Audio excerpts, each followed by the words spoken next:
최근 불거진 부정적인 뉴스와 투자 심리의 위축으로 일반 대중들이 바닥에서 투자 자산을 대거 매도하지 않을까 염려됩니다. 안녕하세요. 행복한 부자가 되고 싶으세요?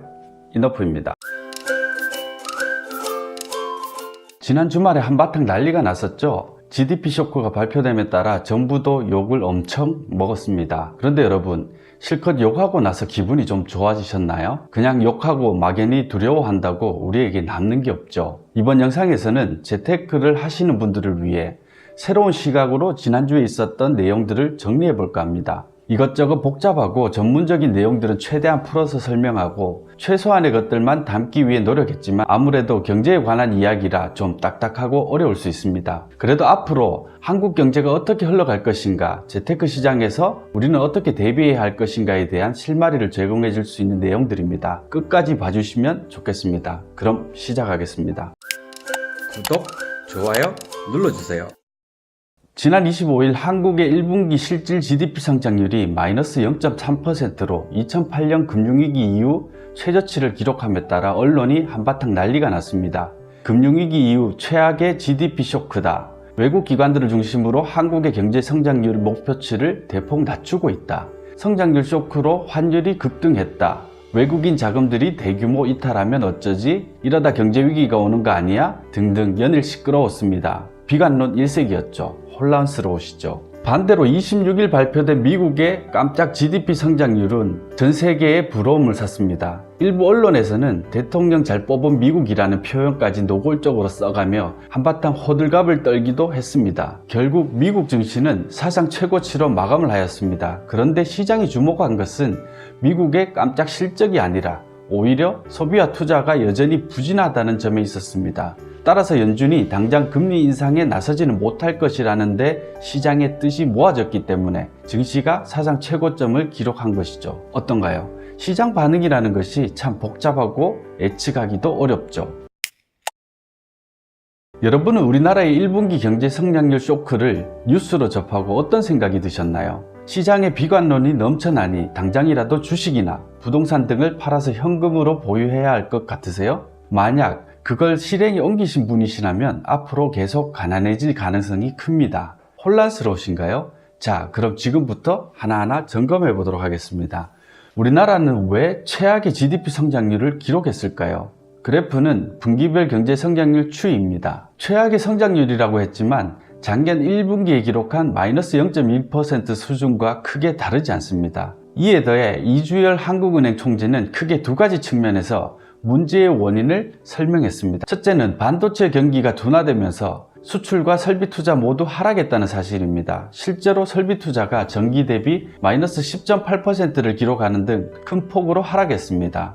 두 번째가 더욱 중요한 부분입니다. 정부 부분 기여도가 이례적으로 큰 폭의 마이너스를 보였다고 합니다. 케인즈는 시장의 유효 수요가 부족한 상황에서는 정부가 대대적인 재정 지출을 통해 소비와 투자를 활성화하는 것이 불황 탈출의 유일한 해법이라고 했죠. 그런데 1분기에는 그게 제대로 이루어지지 않았습니다. 2분기부터는 대대적인 재정 지출을 한다고 하니 나아지지 않을까 싶은데 일단 지켜봐야겠네요.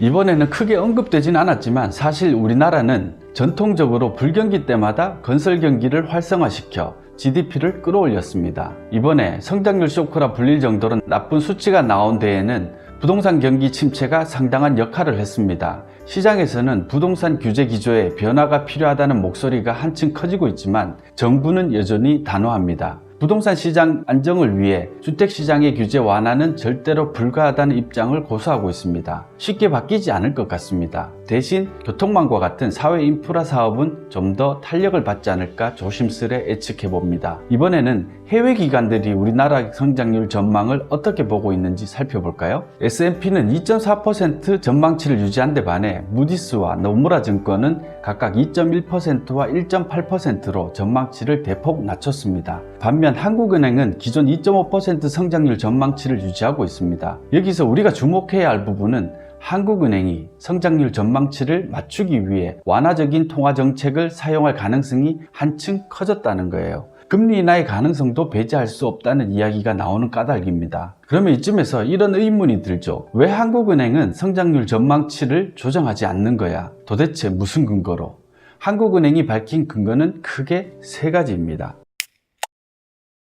첫째, 민간 부분 성장 기여도의 증대. 둘째, 정부의 확장적 재정정책, 즉 무제한 더 풀기. 셋째, 하반기부터 세계 경기가 개선될 것이라는 전망입니다. 끝으로 따로 밝히지는 않았지만 한국은행이 완화적 통화 정책을 펼칠 가능성이 한층 높아진 상황입니다. 그럼 하나하나 따져볼까요? 먼저 민간 부문의 성장 기여도 증대 전망입니다. 우선 소비자 심리지수부터 살펴보도록 하겠습니다. 4월 소비자 심리지수는 7개월 만에 100을 넘어섰습니다. 100을 넘어섰다는 것은 앞으로 생활 형편이나 경기, 수입 등이 좋아질 것으로 보는 사람들이 그만큼 많아졌다는 의미입니다. 소비자 심리지수는 1, 2분기 이후 민간 소비를 예상해 볼 수 있는 대표적인 선행 지표 중 하나입니다. 한국은행은 GDP 쇼크 상황에서도 4월 소비자 심리지수가 낙관적으로 나온 이유로 추가 경정 예산 등 정부 재정정책 기대감, 주가 상승 등 경기 관련 지수 상승, 물가와 주택가격 등의 안정에 따른 소비 심리 개선을 들었습니다. 두 번째는 정부의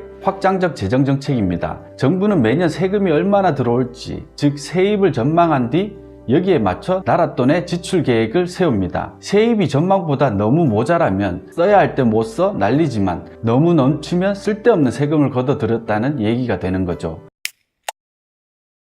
그런데 지난해 나라 살림은 너무 넘쳐서 문제가 되었습니다. 그것도 역대 최대 규모인 25조 원이나 세입이 오버된 거죠. 정부가 국민과 기업의 호주머니를 털어 정부 곳간을 넘치도록 채웠다는 비판이 나오는 이유입니다. 물론 경제 전망이 틀리는 것처럼 세수 예측 또한 실제와 다를 수 있습니다. 하지만 액수가 너무 큰 데다 4년 연속 틀렸다는 것이 문제입니다. 초과 세수 문제를 꼬집는 것은 세금을 적정 수준 이상으로 걷게 되면 민간 영역이 위축되기 때문입니다. 돈은 정부보다 민간에서 돌아야 경제에 활력이 생기기 때문이죠. 그런데 지난해 생산, 투자, 고용이 역대 최악으로 나빠지는 등 경기가 급격히 위축되는 상황에서 돈은 민간에서 돌지 못하고 정부로 너무 많이 흘러간 것은 분명 문제였습니다. 이런 상황에서 1분기 성장률 쇼크가 나왔기 때문에 어쩌면 재정 지출 확대나 파격적인 세금 감면까지 나올 수 있는 여건이 조성되었습니다. 어제 발표된 추경 효과 등을 감안하면 2분기부터 정부 성장 기여도에 꽤 상승이 있을 것으로 보여집니다. 일부 유럽 국가들과 달리 정부 재정이 탄탄하기 때문에 그나마 위안이 되는 상황입니다.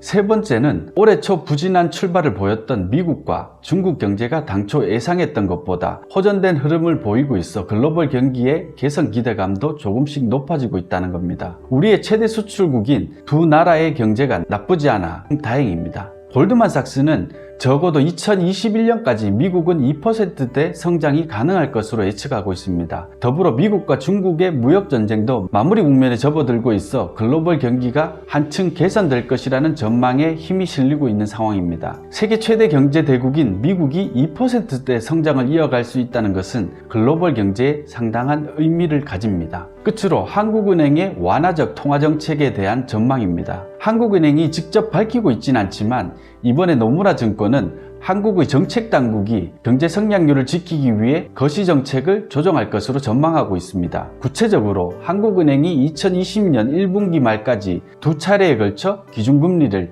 연 1.2%까지 인하할 가능성을 열어둬야 한다고 합니다. 지난해까지만 해도 미국을 중심으로 기준금리 인상 추세가 가속화될 것이라는 전망이 우세했죠. 불과 몇 달 만에 180도 바뀐 전망입니다.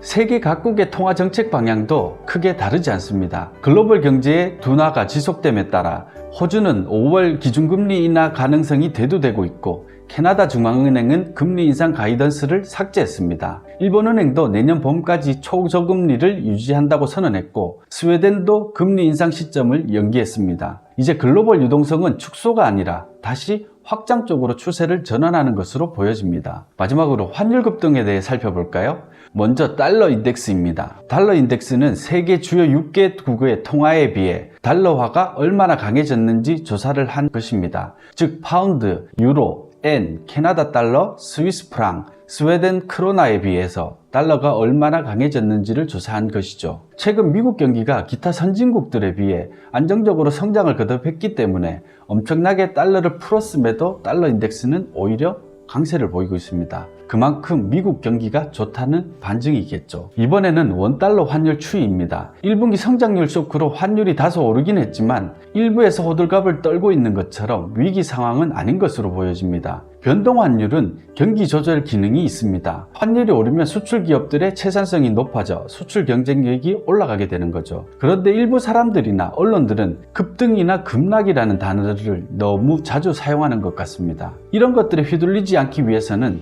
좀 더 긴 안목을 가지고 장기 추세를 확인하는 습관을 키우셔야 합니다. 결론입니다. GDP는 경기 후행 지표이고 소비자 심리 지수는 경기 선행 지표입니다. 어쩌면 GDP는 하락했지만 소비 심리가 5개월째 개선되고 있다는 점에서 국내 경기가 이미 바닥을 찍고 점진적으로 개선될 가능성이 커진 상황입니다. 올해 연말쯤 되돌아봤을 때 1분기가 국내 경기의 저점이었을 가능성도 배제할 수 없을 것 같아요. 그런데 최근 불거진 부정적인 뉴스와 투자 심리의 위축으로 일반 대중들이 바닥에서 투자 자산을 대거 매도하지 않을까 염려됩니다. 언제나 말씀드린 것처럼 시장의 공포가 커질 때는 매도 타이밍이 아닙니다. 우리는 항상 과도하게 비관적으로 흐르는 것을 경계할 필요가 있습니다. 경제는 자기 실현적 기대에 영향을 받습니다. 좋지 않은 뉴스가 시장에 퍼졌을 때 시장 참가자들이 불안 심리에 의해 폭락할 것이다 라고 기대한다면 실제로 폭락을 할 것이고, 의연하게 장기적으로 대체를 한다면 반대로 회복될 수도 있습니다. 경제의 5R은 자신감이라고 합니다. 경제 주체들 모두가 자신감을 회복할 수 있도록 정부와 금융당국이 제도적 차원에서 지원을 아끼지 말아야 할 것으로 보여집니다. 구독, 좋아요 눌러주세요. 여러분, 시장에 보이지 않는 손, 즉 시장 참여자들의 행동은 어떻게 변할지 그 누구도 예측할 수 없습니다. 그걸 예측할 수 있다면 왜 보이지 않는 손일까요? 우리가 알 수 있는 것은 오직 대놓고 광고하면서 움직이는 시장의 보이는 손입니다. 대표적으로 정부의 재정정책과 한국은행의 통화정책이 있습니다. 보이는 손들의 방향은 이번 발표로 보다 명확해졌습니다. 정부의 적극적인 돈풀기, 한국은행의 금융 완화 정책, 아주 명확하죠. 당초 성장 예측치인 2.5%를 조정하지 않았다는 것은 결국 이 목표를 달성하기 위해 정부와 중앙은행이 모든 정책을 동원하겠다는 얘기와 같습니다. 여러분, 시장의 공포와 불확실성이 점차 커지고 있습니다. 이럴 때일수록 불안해동하기보다는 찬찬히 현재 상황을 되짚어보는 시간이 필요합니다. 저는 제 의견을 제시했으니 여러분 각자 지금까지 배우고 익힌 것들을 토대로 현명하게 판단해서 투자에 활용하시기 바랍니다. 긴 이야기 들어주셔서 감사합니다. 여러분 행복한 부자 되세요. 고맙습니다.